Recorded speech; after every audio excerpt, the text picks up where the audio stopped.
Baik, di video kali ini kita akan membahas tentang menguji las dengan metode impact. Sebelumnya, apa sih metode impact itu? Impact adalah suatu metode yang digunakan untuk mengukur kekuatan material apabila ia diberikan beban secara tiba-tiba. Beban secara tiba-tiba itu disebut dengan beban impact. Untuk alatnya sendiri bentuknya seperti ini. Nanti ini adalah bandul. Alat ini akan bergerak kemudian menabrak spesimen yang ada di sini. Kemudian spesimen itu akan patah. Nah, idealnya ketika bandul ini tidak menabrak spesimen, dia akan bergerak turun kemudian naik lagi dengan kondisi ketinggian yang hampir sama dengan kondisi awal. Misalnya ini tingginya 20 cm. Kalau dia tidak menabrak apa-apa, kita anggap tidak ada koefisien gesek udara atau gravitasi, dia akan memantul setinggi 20 cm juga. Akan tetapi, setelah menabrak material, energinya akan terserap atau berkurang. Nah, yang tadinya tingginya 20 misal tinggal sisa 5. Nah, berarti ada selisih energi di situ. Selisih itulah yang berhasil diserap oleh material ini. Kemudian apa saja yang akan kita bahas, yaitu skema DT dan NDT, tujuan dari pengujian impact, persiapannya apa saja, cara kerjanya bagaimana metode impact tersebut, dan hasil yang didapatkan seperti apa. Secara garis besar, pengujian material baik untuk pengelasan maupun material induk yaitu dibedakan menjadi dua, non-destructive test atau uji tanpa rusak dan juga destructive test atau uji rusak. Masing-masing non-destructive test dan destructive test ada 5 metode. Untuk non-destructive test ada uji visual, penetran, magnetik, ultrasonik, dan juga radiografi. Sedangkan untuk destructive test ada tensile atau uji tarik, bending atau uji tekuk, hardness atau uji kekerasan, pengujian mikro dan makro untuk mengetahui struktur yang ada di dalam material, dan yang terakhir adalah uji impact atau uji ketangguhan. Nah, kita akan berfokus pada uji impact yang ini. Tujuannya apa? Pertama adalah mengetahui seberapa kemampuan material dalam menyerap energi impact atau energi yang muncul secara tiba-tiba. Kemampuan material dalam menyerap energi secara tiba-tiba atau beban kejut disebut ketangguhan. Semakin tangguh material tersebut, maka beban yang dapat diserap adalah semakin besar. Semakin rendah nilai ketangguhannya, dia tidak bisa menyerap banyak beban.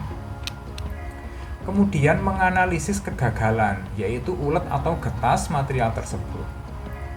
Nah, seperti ini adalah patahan ulet atau ductile, sedangkan ini adalah patahan getas atau brittle. Sebenarnya kalau patahan brittle ini hasilnya kurang bagus. Yang bagus adalah material itu masih bisa ulet. Kemudian yang terakhir adalah mengetahui efek suhu. Ketika melakukan pengujian impact ini, kita variasikan dalam beberapa jenis suhu. Semisal kita variasikan dalam 3 jenis suhu. Yang pertama adalah suhu normal kita, seperti di Indonesia ini suhu normalnya 30 derajat. Itu variasi pertama. Variasi kedua, kita ibaratkan material ini akan dipakai di daerah kutub. Makanya material yang akan dites kita dinginkan hingga suhunya 0 atau sampai minus 2 derajat. Kemudian variasi yang ketiga, kita ibaratkan material akan dipakai di daerah panas, maka kita panaskan material sampai suhu 100 derajat. Itu tadi variasi suhunya nanti dianalisa. Apakah dari perbedaan suhu ada perbedaan nilai ketangguhan atau ada perbedaan efek patahan. Kemudian persiapannya seperti apa? Persiapannya adalah kita buat spesimen. Ini adalah hasil pengelasan yang sudah dimasining. Misal kita mau menguji impact hasil pengelasan, nah, berarti area pengelasannya ada di area sini. Ini adalah nodes atau takian. Nanti area ini yang kita prediksikan akan rusak ketika diberi beban atau patah. Spesimennya bentuknya seperti ini. Nah, ini ada ketentuannya, berapa sudut dari notch ini, kemudian berapa dimensi dari materialnya. Ini sudah ditentukan, yakni lebar 10 mili dengan panjang 55 mili dan dengan ketebalan 10 mili juga. Dengan notch ini kedalamannya 2 mili dan sudut 45 derajat. Kemudian cara kerjanya seperti apa? Cara kerjanya yaitu kita siapkan spesimen tadi dalam 3 suhu yang berbeda. Sudah saya jelaskan di awal, yakni suhu normal di udara kita 30 derajat, suhu di daerah dingin 0 derajat, dan suhu di daerah panas kita buat 100 derajat. Kemudian kita letakkan material spesimen tadi pada mesin uji, yaitu diletakkan di sini. Cara kerjanya yaitu 3 spesimen yang sudah berbeda suhu tadi, yang sudah kita kondisikan agar suhunya berubah, kita posisikan di mesin uji impact. Posisinya seperti ini.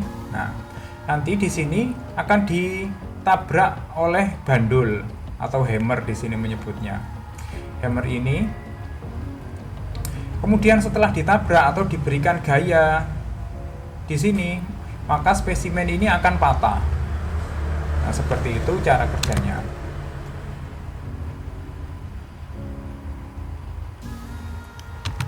Kemudian hasil yang didapatkan dari mesin tadi akan keluar angka berapa nilai energi yang berhasil diserap oleh material. Kemudian bagaimana bentuk patahannya, apakah patah ulet ataukah patah getas. Dari situ nanti bisa kita analisa apakah dari perbedaan suhu yang kita variasikan bentuk patahannya berbeda. Demikian pembahasan kita tentang menguji hasil pengelasan dengan metode impact.